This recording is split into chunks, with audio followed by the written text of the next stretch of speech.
What's going on, everyone? My name's Eric, and today we have these two Harley Benton guitars on the channel. You know them from many videos, and yeah, they've made an impact in actually a lot of negative ways. For which you guys probably know is that the electronics are all messed up on these things, and I'm going to show you how you fix them in this video. And just as an overall, like, holding the guitars and just like first couple minutes with them, like, they both feel fine. And that's the thing with these Harley Bentons, is that sometimes you get winners and sometimes you get some losers like these ones, which are not so good, because even though that they are priced very low, they're under 200 bucks American, like, and I get it, they're gonna have issues, but like, if this is someone's very first guitar and they're having these kinds of issues, which you're gonna see in a minute, that's pretty unacceptable in my opinion. Otherwise, fit and finish is pretty okay. Fret ends of the JM in this one, or the JA, little sharp. I mean, that's nothing that's too hard to fix. They feel pretty fine on the V. That's kind of expected for under $200 guitars.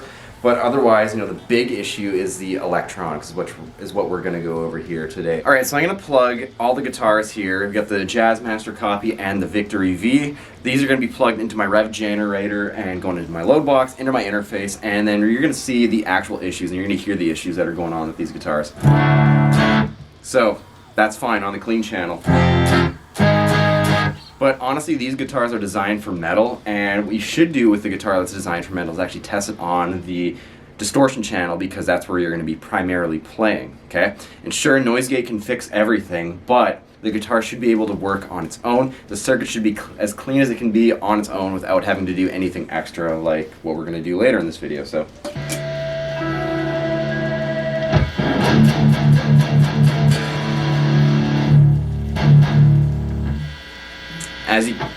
as you could hear,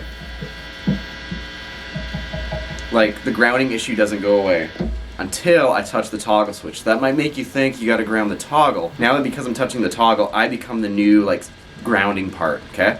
So now it just means that other parts of the circuit are not actually grounded. So obviously, as we know, it's gonna be the bridge, so we gotta get rid of the bridge, because I'm touching the bridge here and, you know, there's nothing going on. So there's probably not a solid connection under the bridge where the actual bridge ground wire is going to ground the strings as well, okay? Same thing up here. I'm the new ground, okay? And all the noise is gone. This is like a normal amount of noise to come from active pickups and through a high gain guitar tone with no noise gate, okay? This is normal.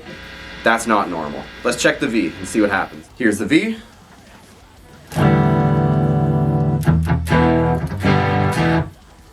Okay. Exact same thing. I'm touching the bridge now, like the actual tunematic stop piece. Nothing. Okay, so now it seems like the issue's coming from down here at the actual bridge ground wire. Okay, so that's very interesting. It also stops when I touch the toggle switch down here as well. Again, this is a normal amount of noise from a high gain amp and active pickups. This is not normal, because when it just doesn't go away when you stop playing until you roll the volume off, okay? Sure, as I said, a noise gate can fix that, but sometimes you're not always going to be using a noise gate, especially when you're tracking, because you want the purest and the cleanest signal, okay? Now, I get it, with plugins and everything, you can eliminate that by having everything all condensed into one. I know some of the plugins I use, they have noise gates built in. Cool, that's fine, but if you're using a real amp and everything, or if you just want the guitar to work properly, it should not have any of that crazy extra noise. So what we're going to do, we're going to test a few other guitars with black hardware that are in my collection with passive and active pickups, and let's just see if they compare for the kind of noise that we're getting out of these two guitars here. Alright, we got old Holy Grail here.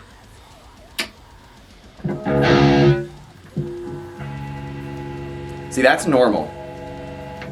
If I touch the strings with the high gain setting on, I'm the new ground. A little bit of noise, that's totally fine. But the key is that it stops when you start playing, and when you're actually touching the guitar. That's totally fine. Passive pickups on this guitar. Let's try something with actives. 8-string here.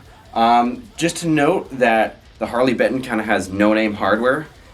We got a hip shot bridge here, and on the Washburn D3 we have a Schaller Floyd Rose, so quality parts and names, so maybe that has something to do with it, I don't know. maybe use better paints to actually ground the bridge. This is what an active guitar with black hardware should sound like with high gain. No noise gate.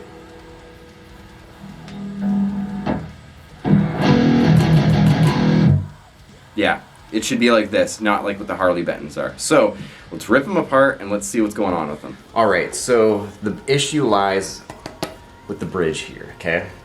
The bridge is the main part where the whole circuit needs to be grounded to, and if it's not grounded there properly, it's gonna give you issues as we just heard, you know? So what we're gonna do is we're gonna take the bridge apart and we're gonna figure out what's going on here. And the solution's actually pretty easy for this one, but there's a few ways that you can kind of mess it up, and I'm gonna show you how you can not mess it up so you're not gonna do this whole job twice or 3 times. So let's get the strings off and let's just see what's up. Here we go.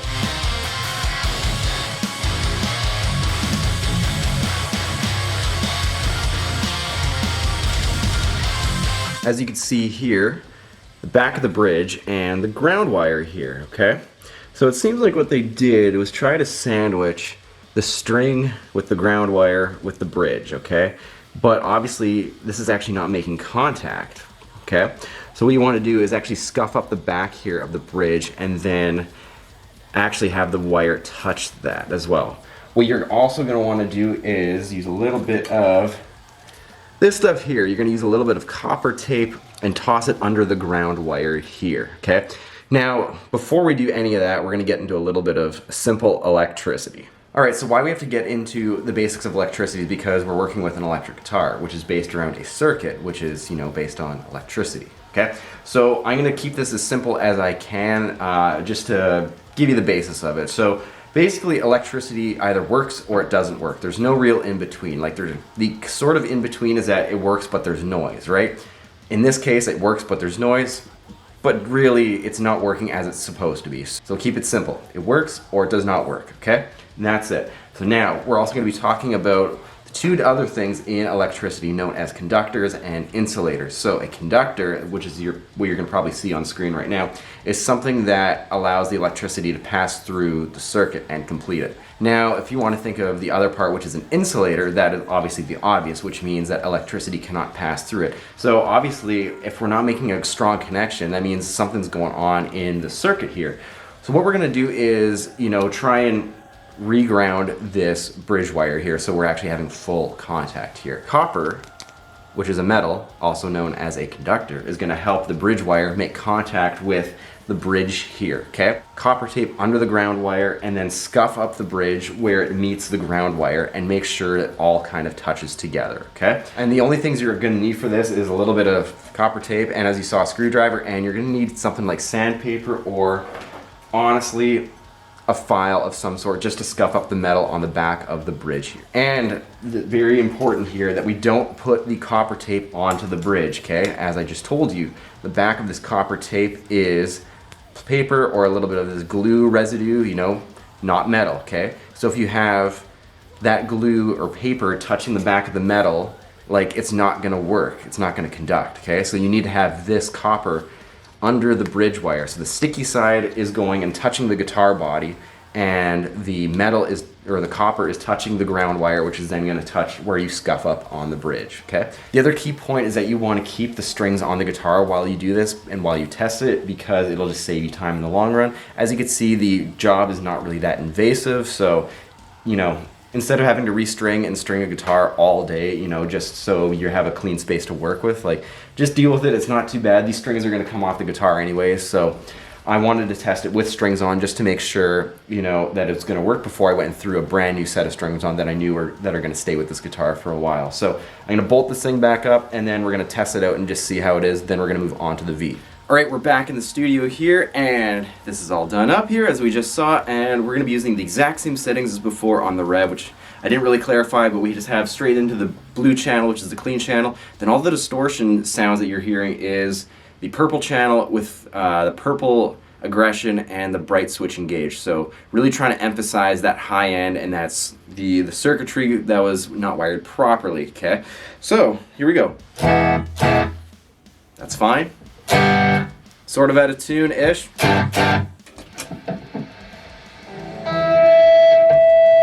Now there's a lot of gain here, but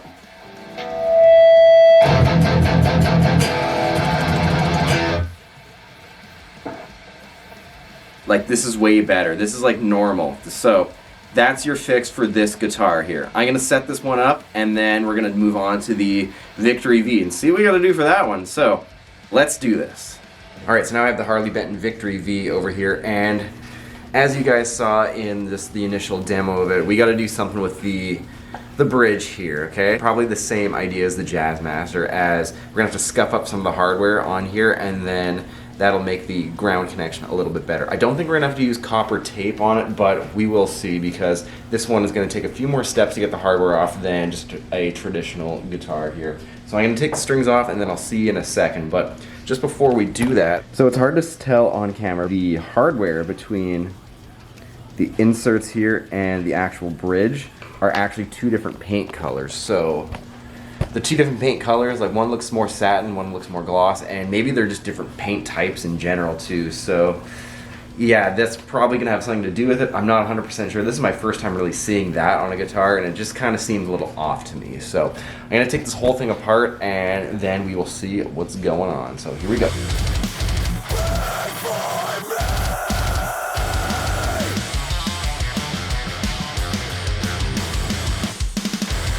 Alright, so as you can see here, this is the tailpiece screw here that holds it all in together, and it is covered in this paint here, which is acting as an insulator, not as a conductor. And let's take a look in the inside here.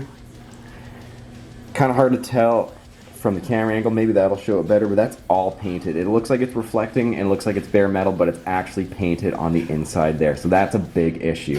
And yeah, it's going to be hard to see in there, but the ground wire needs to be actually touching that, which it is not. So I'm going to figure out a few things and get back to you on this. So first thing that we're going to do is we're going to scuff this up and see if that changes anything, and if not, we're then going to go a little step further and see if we can work on something with this, because if you don't have any extra parts, you have to work with what you got. So let's get right into this and let's scuff this up. So as you can see here, this is scuffed up just quickly, and the paint is kind of off some of the grooves on the on the part that screws in, and you have a little bit of black paint in between that still, just because that's how it is. I'm going to try and get that a little bit better, but probably get the bottom part as well, because that is also potentially where the ground is going to sit and where it's going to touch, so make sure that is clean as well. So we're going to see if this works first, and then see if I have to scuff up any more. I might have to go into the actual bridge here and like right in here and see if I can scuff that up. Maybe that'll help. I'm not too sure. Let's just figure that out and let's just see what happens. Because, if this is someone's first guitar, you want it to actually work. All right, here we go. As you just saw, bridge pin back here is all scuffed up, especially the bottom of it, because that is still covered in paint. So let's just see. Here we go. Same thing with the rev.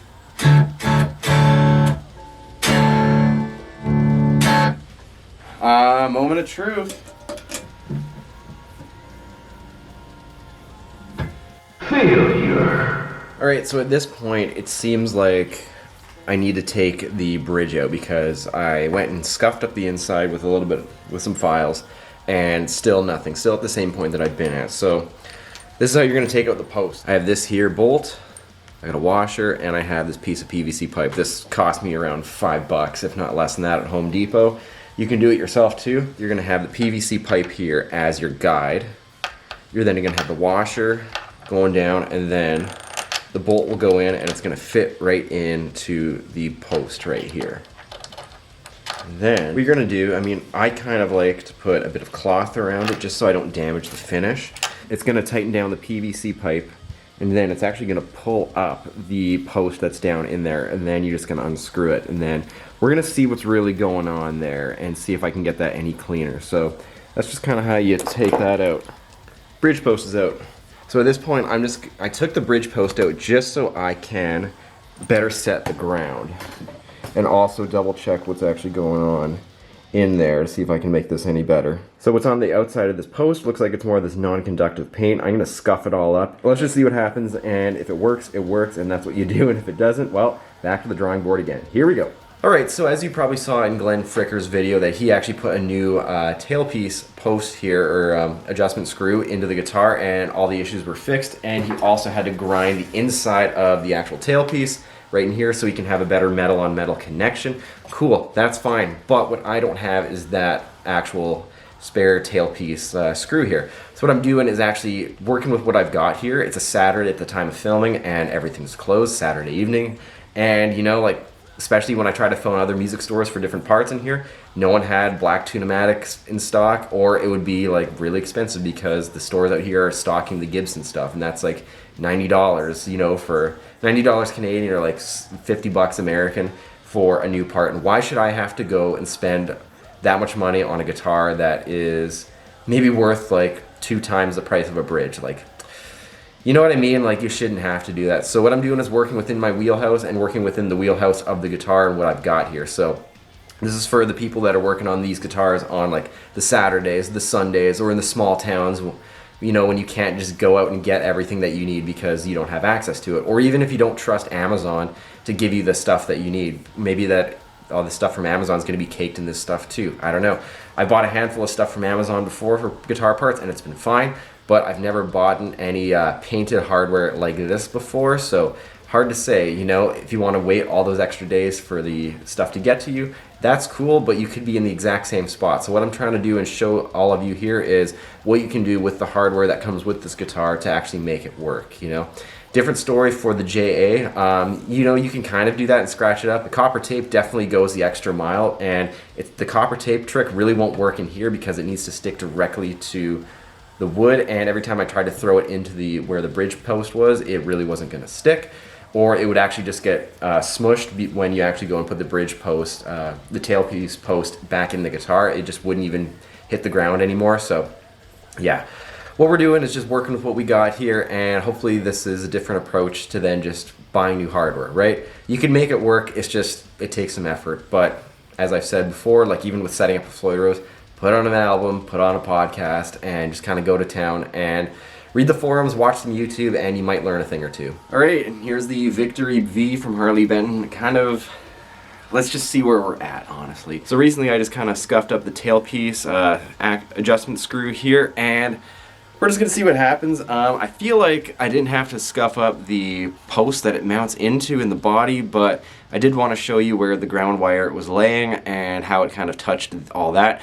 The post and up to here and then to the bridge, because if you didn't know, electricity does like to take the shortest path possible, and that's another principle of electricity. So I just wanted to make sure whatever the ground wire was hitting, if it had to make its way to the bridge, everything was going to be cleaned off. I mean, I watched Glenn Fricker's video. He put a new mounting post screw in here and it was fine, but I wanted to make sure for myself to see if, you know, you had to do that as well.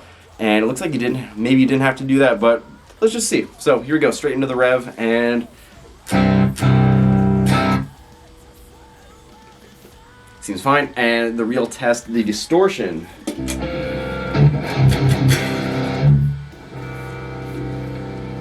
Like, that's a normal amount of volume and normal amount of noise.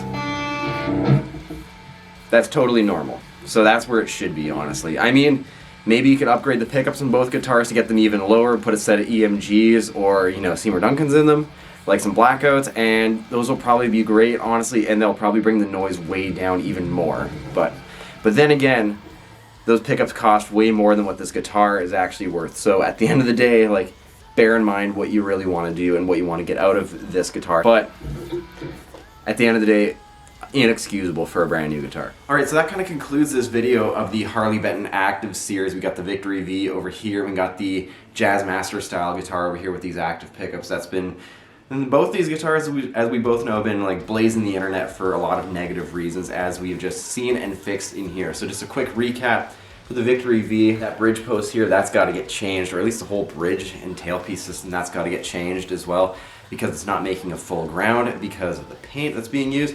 And the Jazzmaster over here, you know, the bottom of the bridge is not using the right kind of paint, or at least the whole bridge isn't using the right kind of paint. It's not really picking up the bridge ground wire that's touching there. So fix that again by doing a little bit of scratching on the bottom, getting that bare metal exposed just so all the wires can touch and the full circuit can be completed. So Yeah, it's really hard for me to recommend any of these guitars when you got to do so much to them brand new, especially like when if you're gonna bring these into a tech, like they might charge you as much as the guitar is actually worth, to do a job like this, especially replacing hardware if you're gonna go down that route and if you don't feel comfortable doing it on your own. But at the end of the day, it's like still inexcusable from Harley Benton, you know what I mean? Like they should have done these right from factory. And honestly, like I really hope they do fix these because otherwise they're pretty good. I should mention though that the Jazzmaster here, the fret ends on this were not so good. So I had to file those and fix those. I did that off camera, but it's hit and miss with these guitars. They're just guitars in general. I mean, I played a couple of other Harley Bentons. I played the Amarok series, and those were great. Those were like perfect right out of the box. And that green 8-string that I worked on with Andrew Bana, that was great as well. These ones though, I don't know, if I was a parent trying to buy one of these cool guitars for my kid or whatever, or or just getting together some money for a kid and like getting them their first guitar and it needs a ton of work, I'd be pretty bummed out for the kid. I'd be bummed out for myself that I didn't know this, if I was a parent, or if I was a kid trying to save up and get a cool shape for not a lot of money, and you get this and it just doesn't sound that good or doesn't really work as well as it's supposed to. I would be super bummed out and not want to play this brand again. So honestly, if Harley Benton ever sees this, like fix this wiring issue from like day one and from the factory, actually change, like get the fret ends done right, and then maybe you're gonna have like more bang for the buck. Maybe increase the price on these a little bit just, to address those issues. If you do that and change those issues and make them perfect from the factory, these will be killer guitars, honestly, especially for the money.